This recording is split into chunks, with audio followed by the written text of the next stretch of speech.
Great morning, world. This is your boy Dragon, and welcome to the Rise Up with Dragon podcast.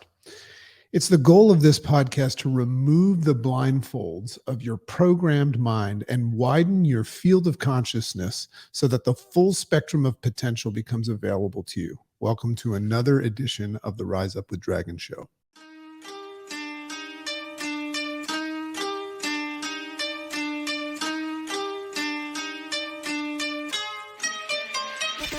Great morning, world! Welcome to the Rise Up with Dragon podcast with your host, Dragon!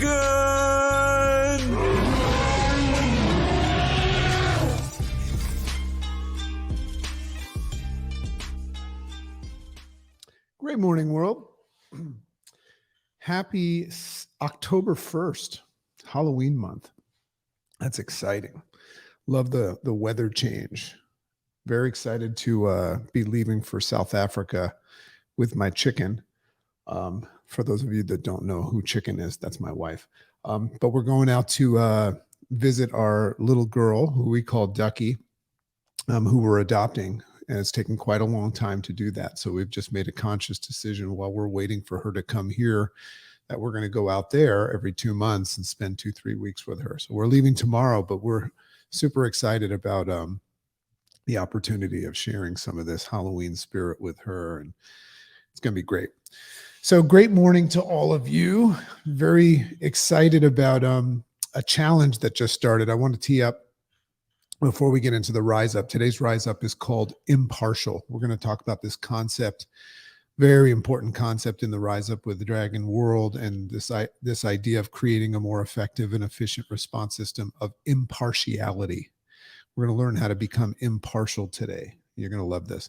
But what we're doing as of now, and I just want to let everybody know that this is available, all listeners, a lot of people are into personal growth and self-discovery, but it's only on a healthy body that rests a healthy mind. So I'm very, very passionate, and it all started about 14 years ago when I went through a massive health transformation and all this stuff started. But really passionate about getting lots of people together, like-minded people that are all going after, they're all seeking the what I mean is happier, healthier, and wealthier. So we create these challenges, these 30, 60, 90-day challenges, and they're really, really fascinating. But if you woke up and you're just ready for change, and you need a kickstart, and you just want to get the ball moving down the field in the right direction, reach out to me about our health challenges. So you can start them anytime. We just kicked a big one off, close to about 1,000 people in it. And we have a Facebook group, and we've got a cool tracker sheet that people use to create streaks of, days one and things like that. For anybody that's ever done something like the Hard 75, it's like that, but it's completely doable. And it handles physical, mental, and if you want, financial as well. But in any case, we do them in 30, 60, 90-day increments. And this is the lesson that I want to offer you today, is you can look at a streak of, winning the day, streaking through the day and winning the day. And if you succeed at the end of the day of accomplishing whatever it is you set out to do that day, that you can put a check or an X saying, I did this today. But then if you start to accumulate streaks, and I kind of like this visual when I ride Peloton, to see how many days I can do Peloton. There's lots of fun apps and stuff, but we provide all of our challengers with these cool charts that mix the physical, the mental, and the financial, holding yourself accountable, structured, lessons and videos and all that stuff in this group. And then also support groups. You take those daily wins and you put them into several days, and then you start winning days, right? It's one thing to win the day, but when you start winning days and you create streaks, that's where transformation comes from. 30 days of doing this. And this is something that whether you join our challenges or not, you can take this information. If you do something consistently for 30 days, now I've been doing Rise Up with Dragon for years and years and years. I've been journaling for years and years and years. So there's some things that I actually don't even know that I do because they're unconscious, but they just happen to be things that are positive. But if you do something for 30 days, they become common. You do it for 60 days and you start to habituize those things that you do on a regular basis without perfection, just progress. And then after 90 days, you become what we call unconsciously competent at it. So if you need a spark, if you really want to take the next 3 months as you build up to the January 1st magic, which by the way, October, this is something really, really important that I learned a long time ago. For all of you goal setters that want to become goal getters, know that October, 3 months prior to January, it's the best time to set your goals because it usually takes about 3 months of working at the things that support your goals for it to actually come into fruition. This is one of the reasons why January doesn't work so well for people. And that is the fact that, people start their goals in January and they don't get the results that they hoped for in the first 2 weeks and then they bail. But if you start in October, and you go through 3 months of it, you'll come into January crushing it. So great morning. Let's get into our rise up today. I think you're going to love this. I started off today with a new intro. I'm always interested in like asking myself what it is that I do. And I think that's a great question that everybody should ask themselves. Like, what is your purpose? What is your meaning in life? What do you do for others? What problem do you solve for other people? So I just want to read through it again because I just really love it. When I was referring to the goal of the podcast, I like the idea of looking at, I'm getting such great feedback from all of you. We're over 60,000 downloads a month now with the podcast. And the feedback that I'm getting is that people love, getting a focus, setting their mind straight, but also, creating tension and thinking about things that, give you a different perspective. Maybe look at the other side of the coin. And we're going to look at that today. But that for me, I like to think that I help people remove the blindfolds of their programmed mind. You hear me talk a lot about that. And then what that does is it creates the space to widen your field of consciousness so that the full spectrum, full meaning both sides, right? The full spectrum of your potential becomes available to you. So one thing I want to say on that before I go any further is if you really dig down deep and you look at consciousness and where it resides, it doesn't live inside the brain. Nobody's actually got any full proof of where consciousness is created. And we don't even know if like a rock has consciousness. And I won't go too deep into that, but consciousness is a really fascinating thing. But the best research, the most recent stuff in mathematical and scientific research, and the neuroscientists, some of the smartest people in the world, says that consciousness is like a field outside of us. And then all species, human beings being one of them, have different levels of access to that field of consciousness. So just imagine that it's like the space between you and I. For me, it's the space between me and this microphone space. It's ether, it's space. That's where consciousness lives. So my ability to tap into that consciousness could be, the fact that I'm human. Like I notice that when my cats look at themselves in a mirror, it doesn't even look like they know who they are. So we all have different levels of consciousness. But if I throw something at my cats, they'll get out of the way. I notice a rock doesn't get out of the way when I throw something at it. But we know that inside the human race, because that's our species, we have different levels of gaining access to it, whether it be IQ, intelligence, emotional intelligence, or whatever, or just awareness. We all have different abilities to tap into that. So I think that if you remove the blindfolds of your programmed mind, meaning you've been programmed to see things a certain way, that's why you create perceptions and opinions. And I did that in Opinion Nation. Very, very interesting to see what happens when you tap into a wider field of consciousness. That's where I believe your true potential exists. So long story short, that's what I do. So let's talk about impartiality. So today's Rise Up, and I really enjoyed writing this one. And parts of this will go into the interface response system. Here's what, first of all, the word impartial. Let's look at the word impartial. What it means is treating or affecting all things equally, right? So if I'm impartial to all things, that means that I'm giving them all a shot. I'm treating them all equally, right?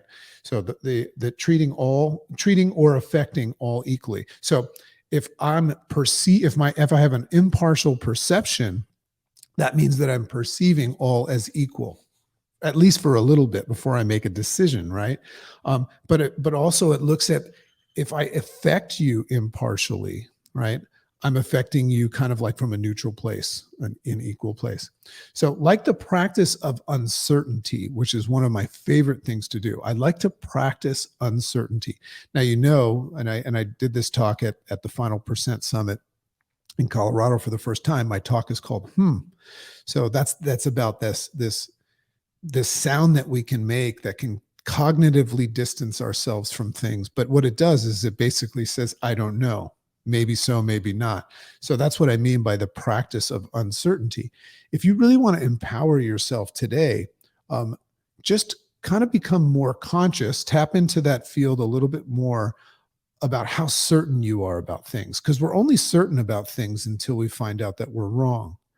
And that we know that growth takes place in the uncomfortable, outside the comfort zone. That's where uncertainty exists. So if you can practice uncertainty, what that means is don't jump so quickly to what you think, because you might be thinking that because you might be programmed by what you've been consuming on a regular basis. And I went into that in opinionation. So, like the practice of uncertainty, the practice of impartiality can be a powerful asset to building a strong interface response system. Once again, we're always interfacing with things, right? You're interfacing with this right now. I'm interfacing with this microphone, but also all of the listeners.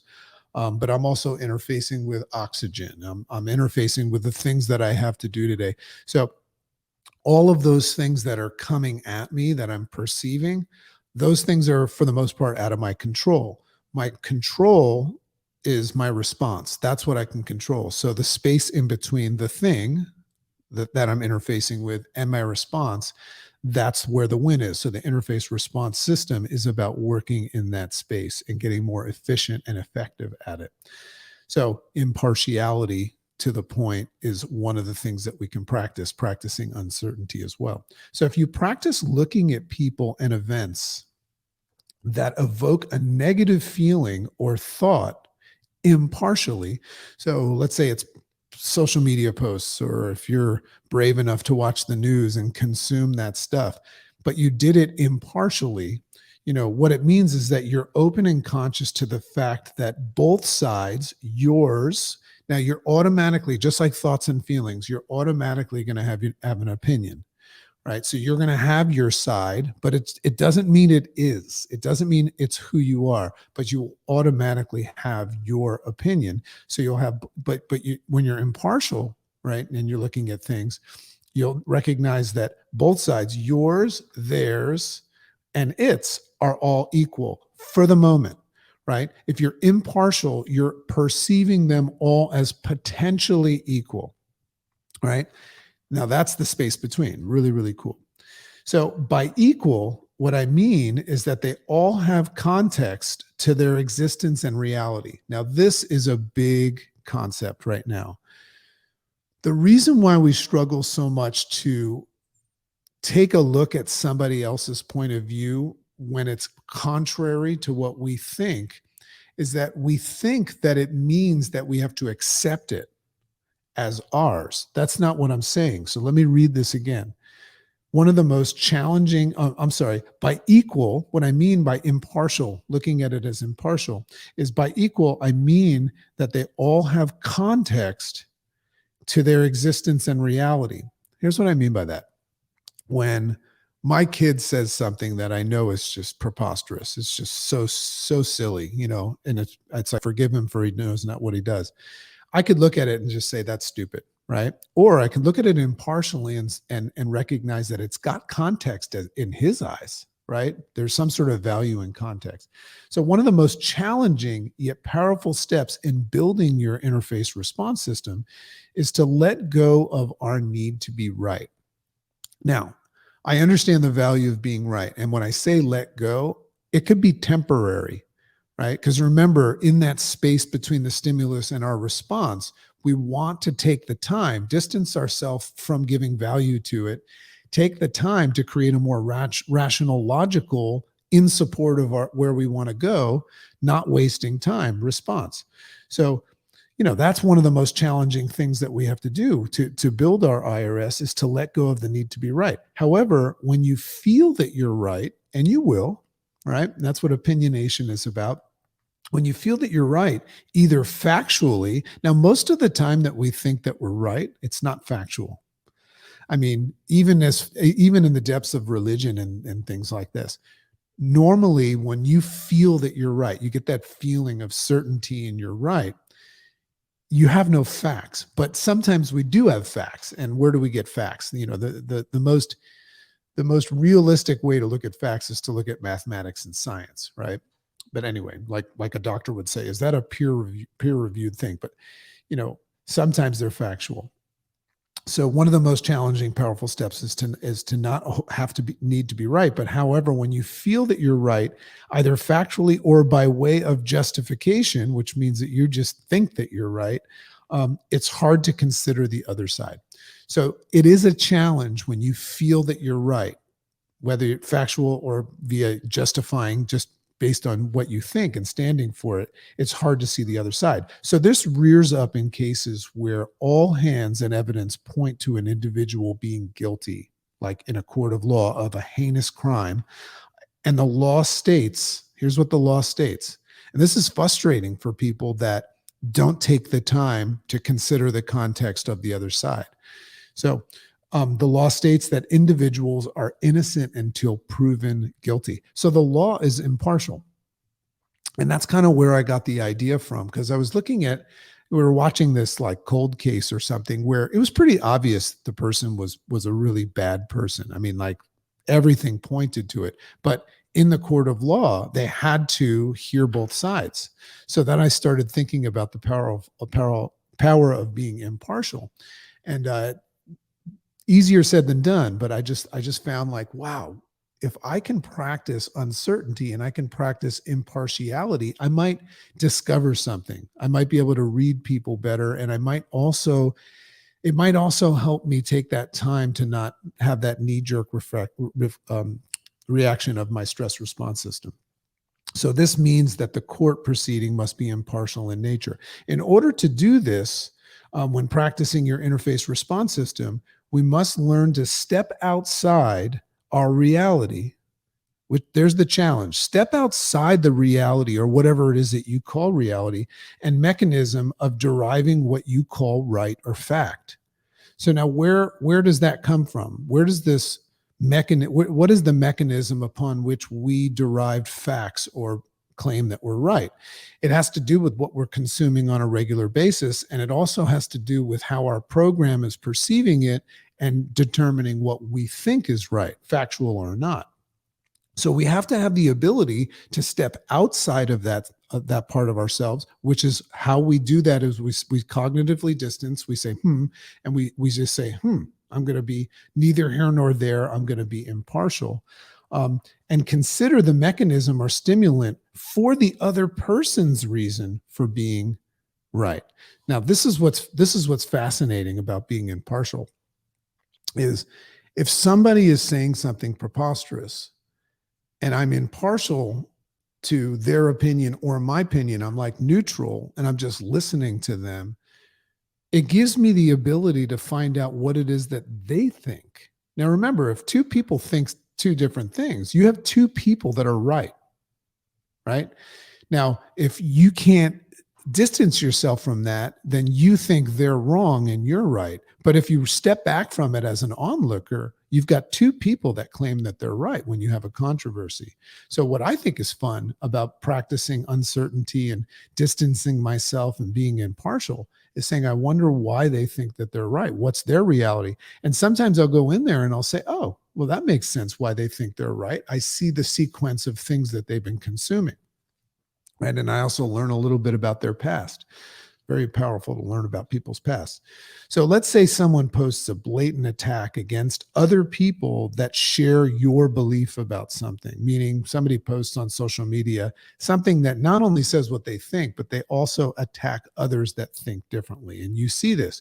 Your stress response system automatically kicks in, which is normal and out of your control. It's part of your programming. It kicks in, and your initial feeling and thought is to attack and defend. you can't avoid that. That's something that over time gets a little bit better, but you can't avoid that. You're going to want to defend and attack when you see that, because it's contrary. By dropping a simple and cognitively distancing yourself, practicing impartiality is one of the ways that we do it. Distancing yourself from the stimulation, and pausing your response, you can ponder what if the idea of what if what they're saying is right or wrong. You can actually stop and just consider that. That's powerful, man, if you can do that.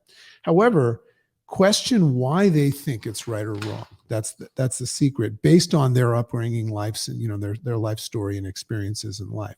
And then what happens in that moment when I understand why you're right, rather than saying you're wrong, when I understand why you're right, it just gives me this ability to not be on the defense or the attack anymore. I can still go back to thinking not only what I think, but more importantly, what supports where I want to go that day, right? So I don't have to get caught up in like fighting for my right versus your right, which is not going to work. I mean, that's what happens when we defend and we say, I'm right, you're wrong. What I'm trying to do is convince you to stop being right and be wrong and choose my right.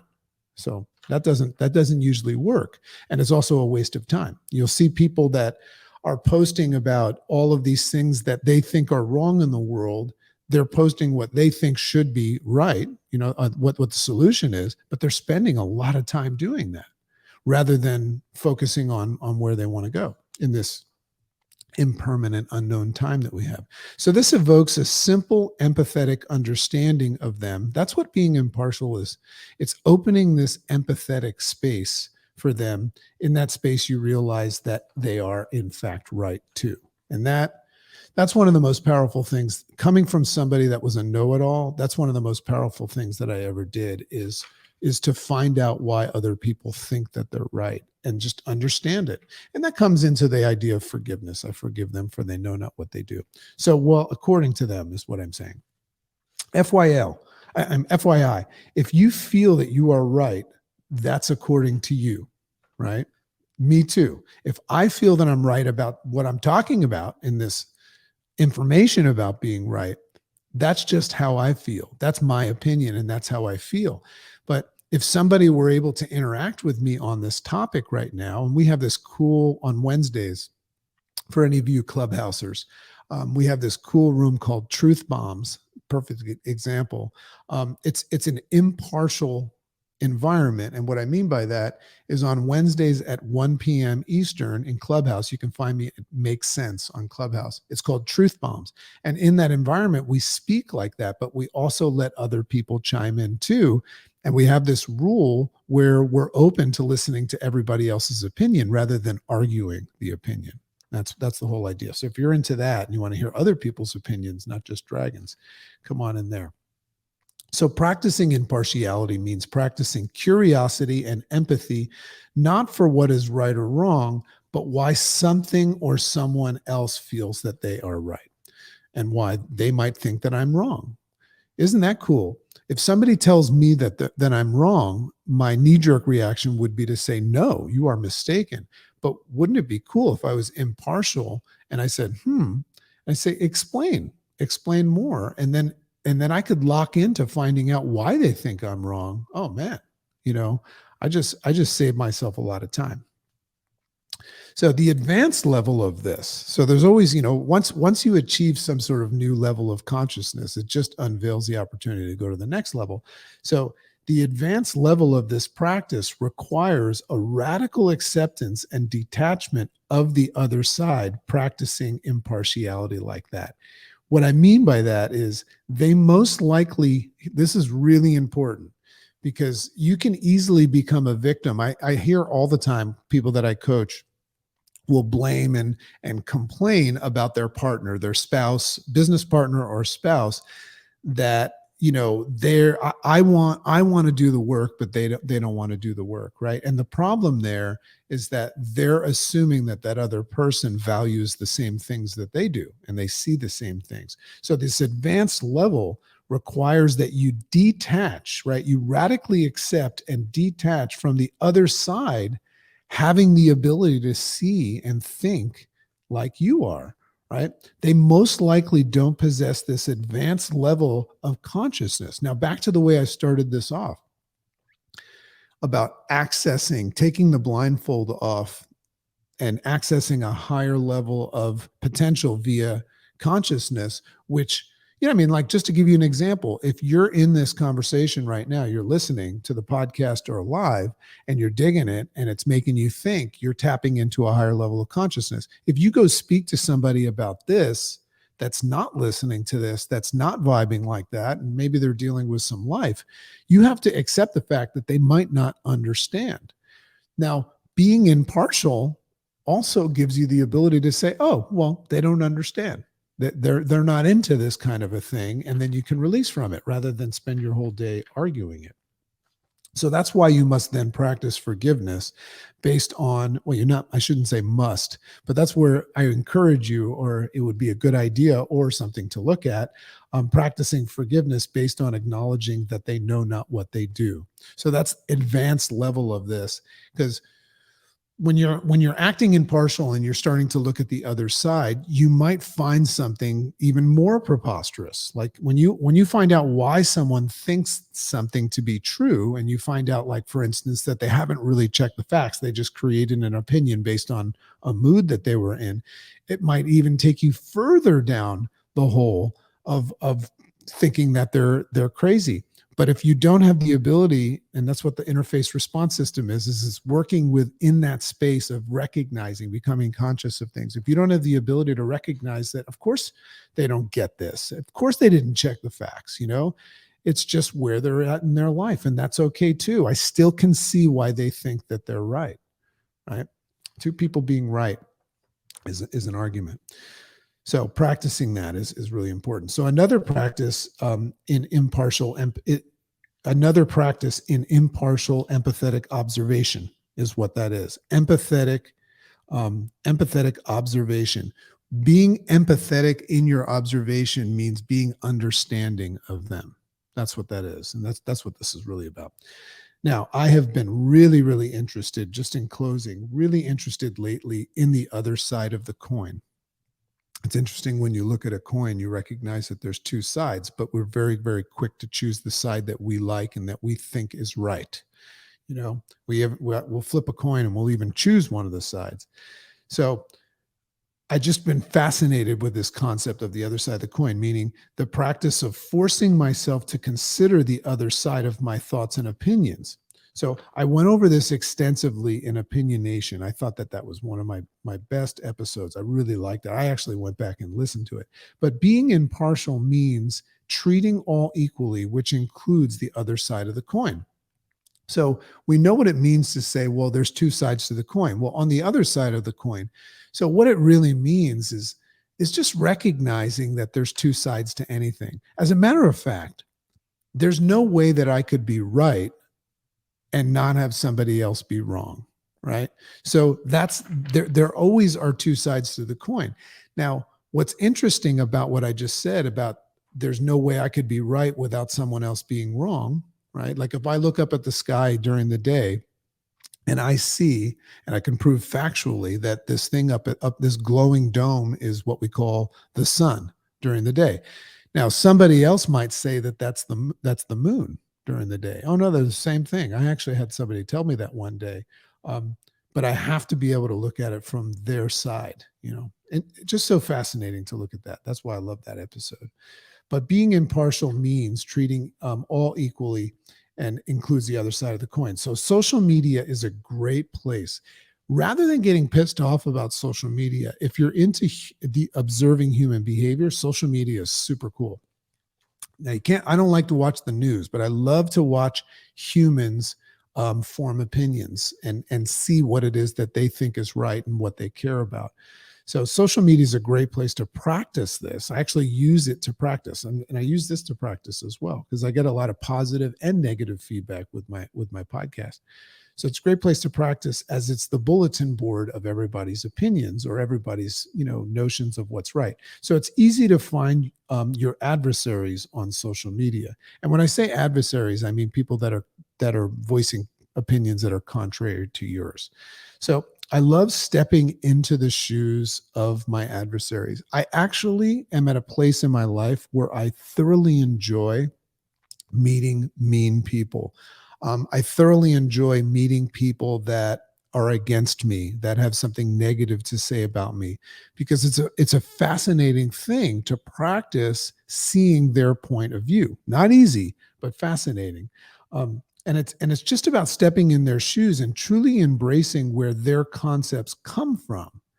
If you can find an adversary that's giving you shit and embrace why they are acting like that because of what's been going on in their life, the first thing you'll notice is that it didn't actually have anything to do with you. You're actually helping them alleviate a problem. It's like when somebody comes and attacks me, I almost feel like saying, hey, you're welcome. I hope that served you. But what it's about is embracing the concepts, where their concepts are coming from, and opening up to the fact that it might actually be you that's wrong. This is advanced. This is like you 4.0. This is the most advanced, is not only taking time to understand them. You can take time to understand the other side and be impartial, but you kind of still think that you're right. So you're just like, okay, I'm going to take this dragon approach and just kind of like understand why they're thinking that they're right, but I kind of know that they're wrong. But you want to step into a new level of personal growth, go over there and recognize that it might actually be you that's wrong. That's powerful. So it's also great to become aware of how little value there is in general in being right, as it just means that you've decided to close your side off to anything else that's on the other side of the coin, anything else besides what you think, feel, and all your thoughts and stuff. So things that make you go, So hope you enjoyed this. Once again, if you're interested in just getting started or full scale transformation, reach out to me and I'll tap you in. For anybody that's on our program, this whole challenge thing is free, and it's really amazing. It's really amazing to watch people fully transform physically and mentally. And what I would say in closing is, be very, very careful not to just be listening to the Rise Up with Dragon podcast and thinking that you're growing. That's one of the downsides of personal growth, is that it gives a perception that you're growing. Careful of that. Learning is actually a distraction in the absence of action. So if you're kind of feeling like you want to get moving and actually see results and start moving forward, my opinion is that, and it's just an opinion, is that the easiest way to activate is with your health. Get physically active, right? So it's don't be blind to the fact that it's not just exercise, it's not just nutrition, it's a whole bunch of things, and that's why we have a program that encapsulates all of that. But if you, even for a day, take yourself seriously, drink water, move your body, that's what's happening in the challenge, and fuel your body with nutrition, even one day into it, you can go from having like total confusion, depression, and panic to having a full measurable improvement even after one day. So you can imagine, if you did it for a week, did it for 30 days, did it for 90 days, you'll actually become a different version of yourself. So if that's interesting to you on the simple level or the vast level, reach out to me. You can DM me at Rise Up with Dragon on Instagram. I'm all over Facebook. If you're watching this, you know where to find us. But love and appreciate you all. Have an amazing day. And the next podcast will be done from South Africa.